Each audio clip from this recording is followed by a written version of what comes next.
What up, fam? Good morning, Atlanta.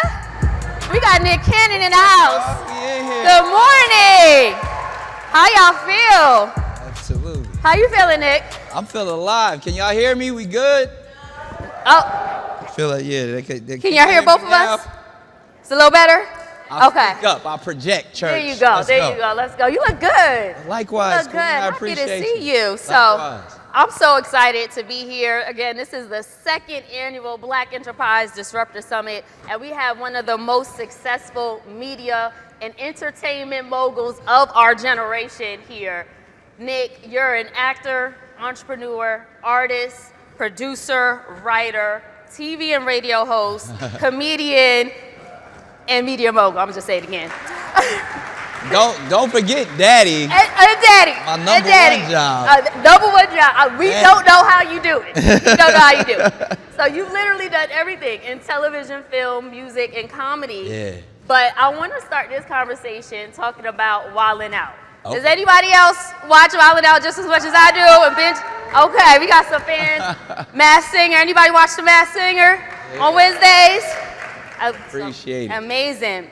But Wildin' Out, which was something that you incepted yourself. You came up with this concept, and now it's in its 21st season, going into the 21st season, and is a billion with a B, brand that includes tours, merchandise, restaurants, and a gym. Yeah, right. So my question for you is, when you came up with this concept in the early 2000s, did you know that it had the power to evolve from a show into a lucrative franchise and business? I didn't have the foresight, but I had the insight. I mean, when we're talking about being disruptors, that to me was the definition of, I mean, disrupting and wilding out are synonymous for me, because people didn't understand it or get it when I wanted to create it. Ultimately, it's funny. I was a kid that was seeing some moderate success in the spaces of music and like acting, and but I was doing way better than a lot of my other comedian and rap friends, and had the ability, because I was hosting a bunch of stuff. I was doing movies. So at the time I had a deal with Viacom, as I had kind of graduated from the spaces of Nickelodeon into MTV. So I was cross-platform. And they said, what do you want to do?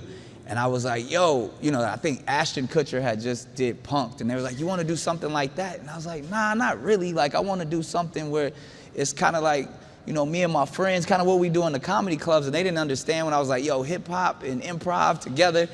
And they were like, we don't know about that. We'll find something. So I took the money that I had, from various jobs, and put it all into my vision, and I rented out a comedy club, one of the more popular comedy clubs in Los Angeles, Comedy Union on Pico, and I got all my unemployed friends together, cats y'all may have never heard of, like Kevin Hart and Cat Williams, and a bunch of people at the time were just my guys that were looking like, they saw me having success, and they were like, put us on. So really I created it to kind of give my friends a platform, and so they could pay their rent and all of that stuff. So I kind of just got everybody in the club together.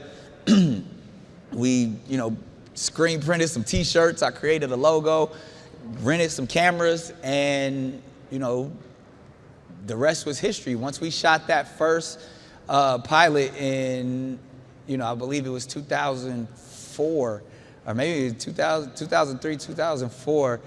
I then went back to MTV, and I was like, this is what I was talking about. And they were like, we love it. But the thing that I learned in that process is that was my first lesson in ownership. Because I financed it myself, I own the intellectual property of Wildin' Out. And still to this day, I own the brand. And for it to, I've gone through multiple deals of partnering and selling, and Paramount, now Viacom, which is now Paramount, has always been my partner. But at the same time, I've been the one controlling and moving the brand because it was mine. So they have to ask me permission. Absolutely. What to do with the brand. So that's always been super fascinating. So I've been able to be a disruptor in the space, even when, because normally you get a normal talent deal. Like Ashton Kutcher didn't own Punk'd. You know what I mean? Like, so then when he got tired of doing it, they could bring somebody else in, or they could put it somewhere, you know, and a lot of, you know, the cast of the Jersey Shore, they don't own that IP, the Jersey Shore. So what I've learned throughout that process is like, oh, this is something that I've created. And like you said, over 2 decades later and billions of dollars and so many people that have launched from that platform. And the fact that it's still to this day, you know, Paramount's #1 digital brand across all platforms. It shows that it still has life and it continues to grow, even in a space where linear television is shaky and uncertain. So it's one of those things that it's always been a disruptor in every space that it enters, and it's driven by the youth. So, you know, now, you know, I'm super excited. Literally last week I was in Botswana and we're just launching Wildin' Out Africa because, so that's major. When you think about everything that, you know, all the careers that have been launched and discovered, you know, off of Wildin' Out here in the States, like I said, the first time a lot of people ever saw Cat Williams or Kevin Hart or Mikey Day, Pete Davidson, Matt Rife, you know, D-Ray, Corey Holcomb, like all of those people was, you know, they were DC Young Fly, that you never heard of these people before you saw them on Wildin' Out. So I was like, now there's a whole continent of 1.5 billion people that I can kind of tap in and find some new talent in there. And really, you know, like I love the fact that, you know, Atlanta is almost like our Wakanda in the States. Yes. And it's beautiful that like everywhere you go, you just see people of color and you see all of us. But you know, when you go over to the continent and then to be able, like, I love that there's studios being built and owned here by, you know, us. And the same thing with what 50's doing in Louisiana. But imagine there's a whole continent that we can tap into and do all of that stuff. So, you know, I feel like now, even being a disruptor even more, I'm gonna blaze a trail over there across the water and go give back home. We love that, taking it back to the motherland. Yeah, indeed. So, you know, I just want to take it back to what you said when you created this idea and presented it to Viacom at the time. That was a disruptive approach because, I mean, did they say like, hey, you can partner with us? Like, how did you come to the table and make sure that your IP was protected and was able to be monetized later on? Yeah, I was a rebel in that sense. I mean, even my own team were like, nah, you can't do that. You know, they're not gonna go for that. And even luckily, you know, again, you gotta manage your relationships extremely well. And I had great rapport with the executives, and most people normally there's this weird like veil between talent and the executive side a lot of times. The business side. And I kind of pulled that veil back to where it's like, you don't have to handle me with kid gloves. You don't have to yes me to that. Like I understand business. So one, when I come in and I'm discussing everything from budgets and back end, and they're like, okay, and you know, I'm young at the time, so they're like, should we talk to your manager, your agent? I was like, nah, you can talk to them, but let's have the discussion first and how we want to get through it. So I think I got a lot of respect, you know, initially from that, and then from there, when it was time to actually handle the business, then you put, you know, you allow the attorneys to talk to the attorneys and everything, but everybody would be on the same page. So it was definitely a deal like the first of its kind. And you know, I think a lot, as we see it now, I was dabbling in, you know, multiple platforms and also being an artist as well as an executive. I was in music as well as acting and comedy, but nowadays everybody's doing it. You know what I mean? You see all of these young influencers, and I'm super inspired by, you know, the way the game is right now, because I remember I was the only one doing that. Like I was the only one trying to merge, you know, the spaces of hip hop and television and you know, at that time. And you know, I remember making skits and doing shows and producing stuff before there was a YouTube. You know, and now it's like that's the place to go to do it. But we were like, how can we get these out to the people? And television was the only way at the time. So being that disruptor, that was my only, I didn't have any other option. That was the only way to say, hey, and I think it was because of my impatience, you know what I mean? But it was also because I was just diligent in my vision.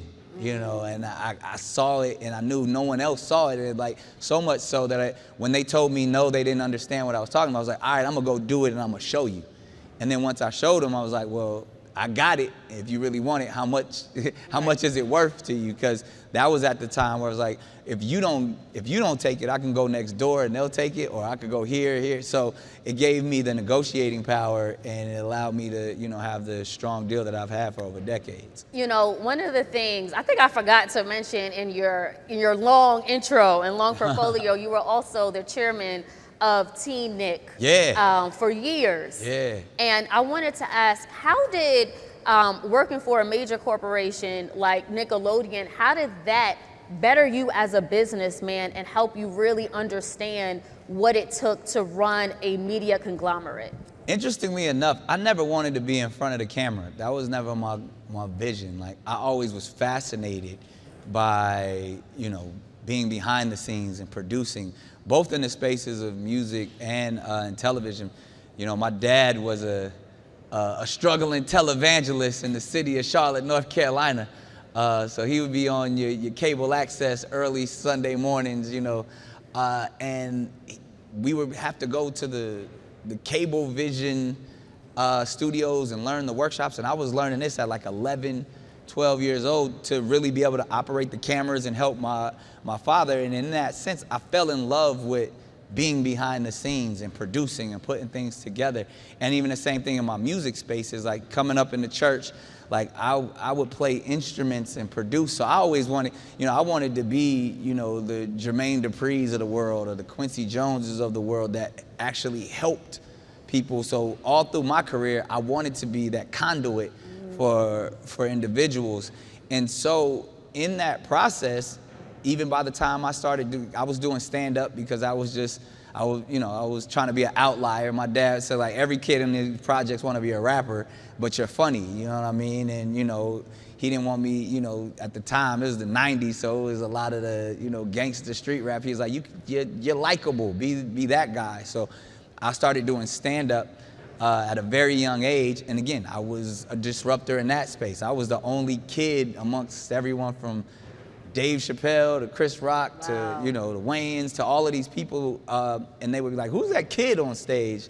Therefore, and I was still around during those times, but I was too young to do stuff like Comic View and Def Jam where our people were able to be seen.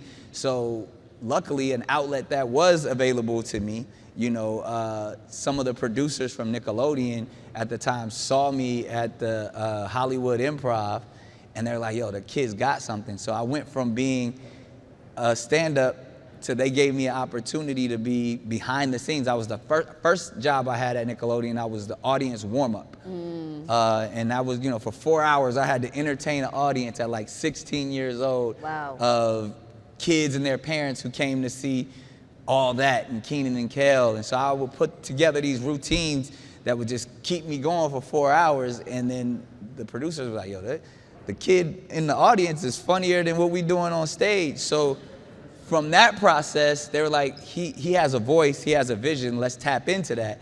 And luckily they gave me that opportunity, so I started writing. And at 17, I was the youngest staff writer in television history. Amazing. So amazing. Yeah, it was a long time ago, but thank you. You've been disruptive for decades. So then in that space, I remember being 17, saying, you know, one day I'm gonna run this company, you know, and, you know, not understanding how it all worked, but 10 years later, I was the chairman and running the teen division of Nickelodeon. So, you know, manifest. That's impressive. Into existence. And that was, even when I got that job, it was more, I had to go into the executives and the, you know, the heads of, Viacom at the time and say, yo, you guys have a whole division that I speak to. That's my audience. Let me, and I had, obviously I had a bunch of, wins up under my belt already. And I was like, I put together a presentation and a portfolio of how I could take the business from here to here. And they gave me the shot, and I ran, Team Nick for 10 years. Wow. Nick, you have this keen ability to manifest your vision, right? Yeah. Can you talk about just how you were able to really sharpen that skill set or gift and apply it to the businesses and your career and your success? It ain't nothing but Jesus. Amen. I mean, I say that in jest, but it all Yes. seriousness. I mean, the power of faith was, taught to me early on. And I mean, we call it manifestation now, but I mean, speaking things into existence, understand how to name it and claim it.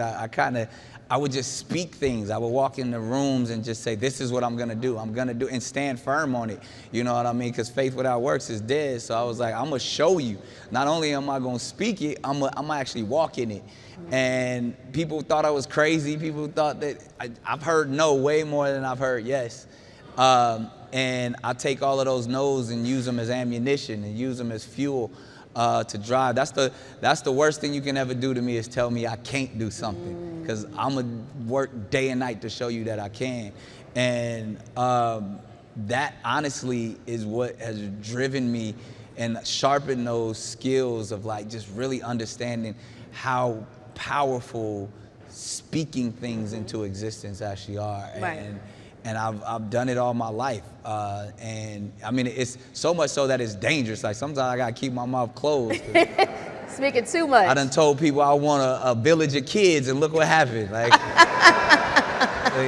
I'm gonna just we don't need to keep speak it that quiet. way anymore. Right. So Nick, hardships often teach the best lessons. Yeah. A question for you is, what challenges or obstacles have you faced, and how did that make you smarter when it comes to finance and business? Yeah, well, as you all know, I live my life out loud. Yes, you do. So, Always in the headlines. yeah, so, but I'm growing in that sense that where I'm learning, the less you say, the more power you have. And it's just being stoic. And sometimes I come from that school of thought originally, I gotta let everybody know who I am and what I can do. As a stand-up comic, you had to step out there and be like, hey, look at me, come see me. But in my elder years that I've in this business, I'm learning like, I don't have to telegraph everything, you know what I mean? I wanna make more moves and less announcements. You know what I mean? So because there's plenty of things, and I learned the hard way of jumping in front of stuff and just speaking, saying I'm about to do this, and there's a difference between manifestation and just getting out there and being propaganda or pontificating. And I would say, even like before projects were announced, I didn't know. I didn't have the coof to say, all right, let me let that cook before I let the world know what we're doing. And it would kind of snatch the rug or even catch some of my partners off guard. And I'm like, oh wow, I was making that announcement, out of excitement. I was a young kid wanting to let, or trying to almost be braggadocious, where even you learn those lessons that, let the work speak for itself. Success is loud enough. It is. So those are the things that, and I could say from everything from career decisions, from personal life, when you just get out there and you talk too much, then all you become is too much talk. But that's a bar. Nick, I read in the LA Times that you said you generate at least $100 million a year. Yeah. Have to. To support your family. Oh, yeah. Facts. What strategies and intentions have you made to remain both relevant and booked and busy? Because you're like, it seems like every year you have at least one extra show. Like I couldn't even run down how many things you're doing currently. Yeah. It's dizzying. But how do you do that? I say you got to keep cooking while the pot is hot. And I'm gonna be honest, like, you know, our mentality, I come from two spaces. One, I feel like it's a great blessing that I get to wake up each and every day and my job is to be creative and to create opportunities for others. You know, that in itself, you know what I mean? Like I've had, you know, 9 to 5s before, and the fact that I get an opportunity to do what I love that doesn't feel like work. And like I always say, my vocation is my vacation. It's like I'm so dedicated that I feel like everything I do, it's not a job. You know, I love every aspect of being a creative. But if I tap into the honest and almost the fearful side is I wake up with that blessing, holding it tight, because I think at any moment they could take this away from me. Wow. And we've witnessed it, you know, especially when it comes to, you know, us as a people. Yes. They'll give you a slither, but if you start feeling yourself too much, they'll snatch it from you. And so I've been able to finesse and walk, and I've come close many times where they be like, you're going a little too far, you're getting a little too ahead of yourself. And that's kind of even what I was speaking about before, where, you know, the power of silence, the power of just moving and observing in the room opposed to just being boastful. That all comes with it, because now I'm watching the rooms. Now I'm watching when, like, all right, where's the animosity? Where are the people that are saying, nah, he can't do it all, or he's a little too full of himself, or he's moving in a way that if we had the opportunity to catch him slipping, we're gonna highlight it. You know what I mean? And I feel like that's the thing when it comes to when there's someone who is attempting to help black people, they want to highlight their flaws. And I've personally learned that, all right, if I just stay low and keep firing, if I just have that opportunity to open up as many doors as I possibly can, when it's all said and done, I can say, look what I built, and it'll speak for itself. Right. And so that's why every job, I don't turn down nothing but my collar, and most of the time that stay popped. So so it's one hand where I just love it. It fuels me. Yes. You know what I mean? I can't stay stagnant. And in the other hand, it is like, all right, how long they gonna allow me to keep doing this? And with those two things together, it's a different type of drive. And of course, like I'm at a state now where if I wanted to, I could go, you know, on an island with all my kids and just never have to come back. But I feel like now I'm in that space, I'm in that season of my life where everything that I'm building is for others. Everything is platforms to show people, look, I did it. Right. You know what I mean? It was a little snotty-nosed kid from the projects that just had a vision. Wow. And if I could do it, anybody could do it, especially with the tools and essentials that these young people have today. I love that you said, as a creative, you're doing exactly what you love. Yeah. But for many of us, sometimes that struggle between creativity and business can be a challenge, monetizing those talents. What advice would you give to this generation of young creators and business people about staying true to themselves, but also being diligent about finance and business? Yeah, first and foremost, I can't give nobody advice. I don't give advice, I give insight. And the insight that I have is when I see these young people today, it's the potential is so vast. I've literally watched these people become millionaires, helped be, also have been a conduit for someone who just made a video on their phone and was funny or insightful or had some wisdom and look up a year later and they're millionaires. Wow. And that comes the responsibility of that is heavy. So now my advice is, or insight is more speaking to the spirit. You know what I mean? Because the success is so tangible. Because a lot of the same people I watch become millionaires, so-called overnight, or even in a year, I watched them lose it. And then From money mismanagement? Not even, or just the pace in which this world is spinning now. You know, specifically in the space of entertainment and being content creators. The individual that's hot or has something that everybody wants in January, they don't want it no more in December. Yep. You know, right. So it's like when you get your moment, yep. How do you turn your moment into a movement? Yep, capitalize on that. Yeah, so it can continue to go on. And that's the advice that I try to give to these younger individuals, because you're going to get your shot. If you pop it, you're going to get your shot. So what preparation? What does that preparation process look like? Because if someone is that talented, like you said, eventually something is going to pop. How do they prepare for that moment? Stay hungry. Stay vigorous. Stay dangerous. Stay unpredictable. As soon as you get comfortable, they don't want you no more. You know, learn how to bob and weave, learn how to be unexpected. You know, because in that space, okay, you can't hear me now. Can you get a handheld, possibly? Thank you. There we go. Much better. Yeah. But yeah, I said stay hungry, stay vigorous, stay dangerous, stay unpredictable, because as soon as you get comfortable, they looking for something else.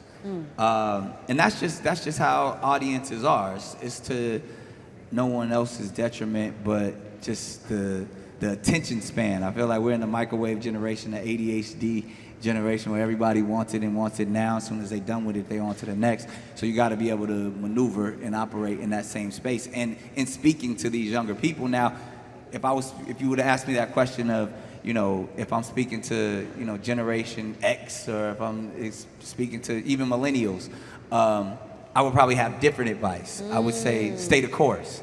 I would say focus on your craft, because those were the principles we were raised on and actually seen success with. But this generation is different. As much as they should, if you have a gift, walk in your gift, but have multiple gifts and understand how to flip your gift.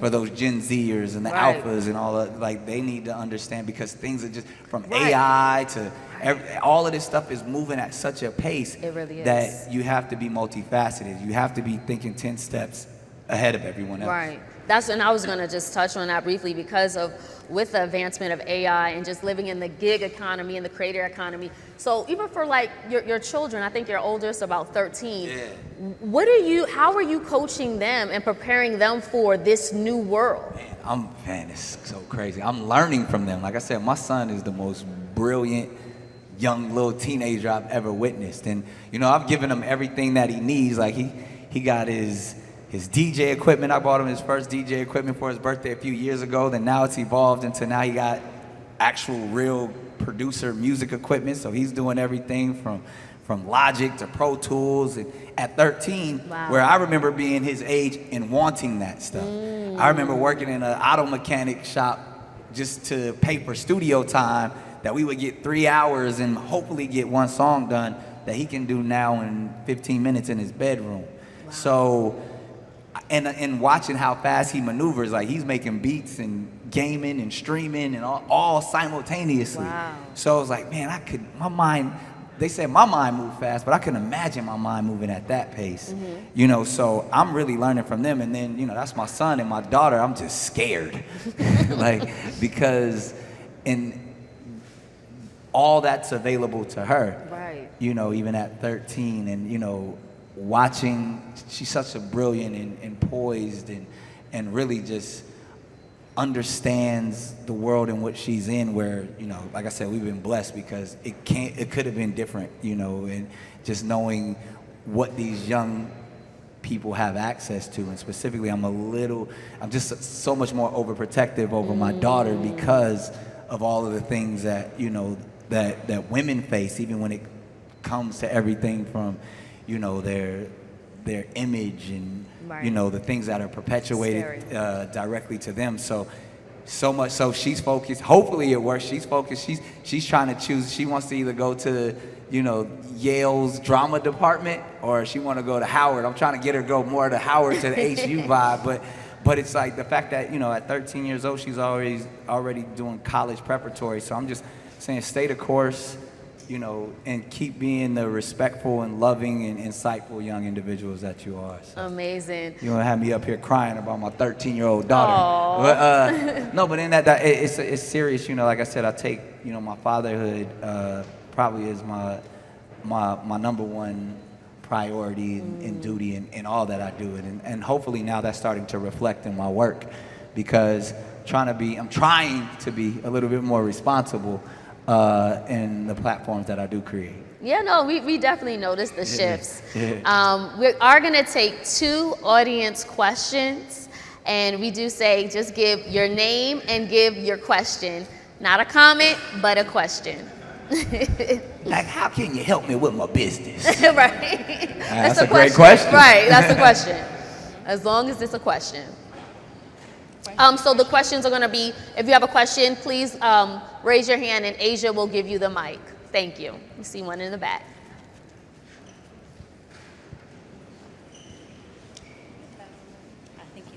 Hi, my name is Simone Slaughter. I'm a TV producer.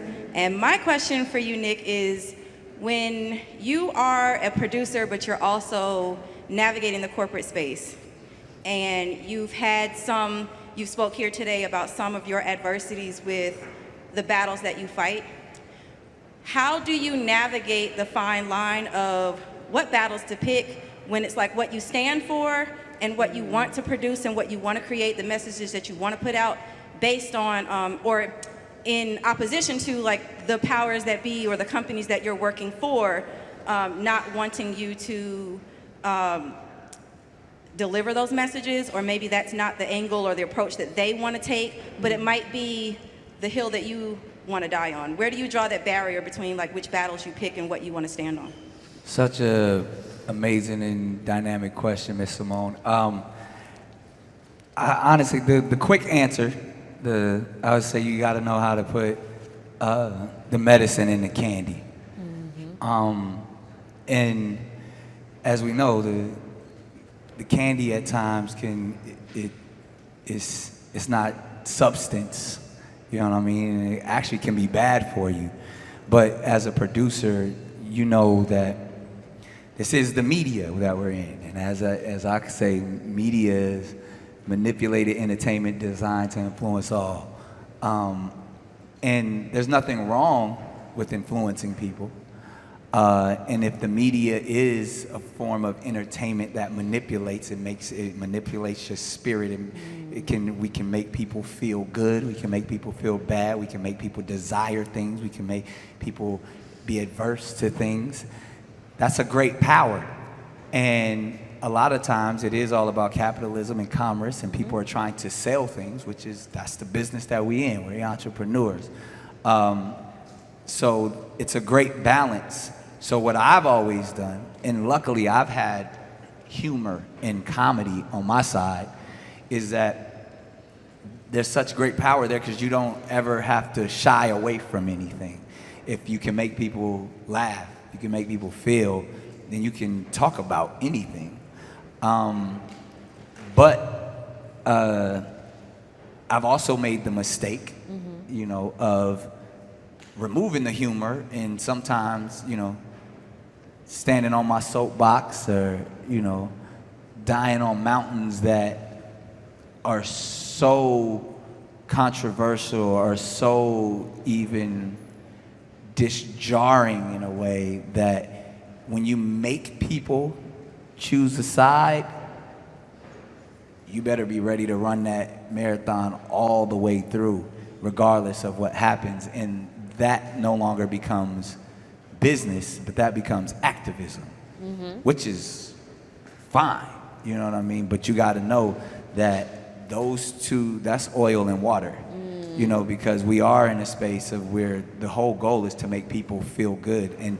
But part of being a disruptor is making people uncomfortable. So you have to find that balance of when am I showing up to make you feel good, and when am I showing up to make you uncomfortable. And it's funny, like I personally I'm a shapeshifter, and I have the ability. I might, you know, one second you might see me up here in a 3-piece with the you know, shiny shoes on and, you know, all of that, and then the next second you might see me in here, you know, in a black leather jacket, a turban with my fist in the air. Or the next second you might see me with the flyest tennis shoes on and wilding out, you know, looking like your teenage son. So I've been able to deliver different messages to different demographics and audiences based off of, it's all the same person, but I still know who and when to deliver it. And when you can build a brand that's that diverse, that can speak to multiple people and multiple times, I think there's value in that. Yeah. And then so I think if anything, I would just say, you know, be diverse in your approach, and whatever it is, whatever that message is, make sure if it's for the masses, it's easy. If it's for a certain demographic, make sure that demographic is listening, and make sure that demographic is supporting you. Amazing. So we have time for one more question. Name and question, please. Hi, Nick Cannon. Hi. Good. So my name is Victoria Lamar. Just to quickly introduce myself, I was born and raised in Atlanta, Georgia. I am a serial entrepreneur, so I own 3 companies, Securing Degrees, Securing Grants, and VM Ventures Real Estate. And so a bit about my background, I graduated high school with $3 million in scholarships. Okay, talk your talk. Yes, and so from there, I now partner with school districts, nonprofits, and organizations with the goal of helping students achieve a debt-free education. And now I've helped them accumulate a bit over $20 million in scholarships and grant funding so far. And so my question You need to be sitting up here and I need to be asking you questions, Victoria. Look, so my question is, with me being pretty multifaceted and having kind of like my space in so many different areas, I want to know, like, how do you stay focused on the mission? Because I feel like sometimes when, you know, you're super ambitious, you have a lot going on, you know, someone sees you as someone who can execute efficiently, sometimes people can give you all these tasks and you're just like, okay, am I aligned to the mission? Am I deviating from the mission? And as someone like yourself, who has 100 roles, how do you make sure you're staying focused and aligned to your common goal and you're not deviating too far away from the task? Wow. That was a hefty question. Rumble, young queen, rumble. Yes. Thank you. I mean, you can, if I'm speaking to you directly, you can tell that you have a fire inside you. You have a light, and I would just say, don't let nobody diminish that. You're already on your path. You're doing all that you need to. A lot of people told me over the years, focus on one thing. And there's value in that insight when that one thing is all you have. But clearly you have multiple things inside, and you've proven it time and time again. So you're not a one-track thinker, you know, and you're someone of this generation. So what I personally do in those things, I use that as my superpower, you know. If I would go on a long spiel and tell you, you know, in 3rd grade I was diagnosed with ADHD. You know, I say that's when they had first implemented the H. You know, it was ADD, and then I said the 88. I was the high def version. I was all over the place. But where my elders thought it would hinder me, I turned it into being able to do multiple things, and I started to understand time management, and more importantly than time management, energy management. So it's where do you put your energy, and what energy do you not allow in to stifle all of that fire that you have inside you. So focus is very good, but it's almost a compartmentalization. It's almost like take that focus and have laser vision. And I say that because when you have laser vision, you can pop things off very quickly. You know, where before when you had to focus, you had to manually focus.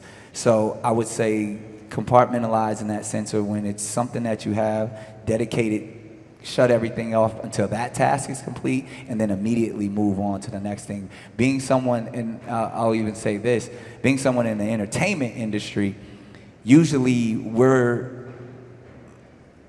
moved around and shifted and dictated based off of someone else's vision.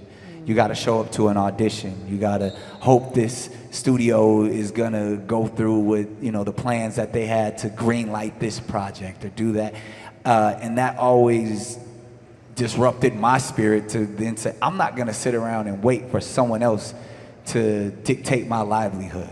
So in those spaces, I became the writer, I became the director, I became the producer, and said, I'm going to do it myself.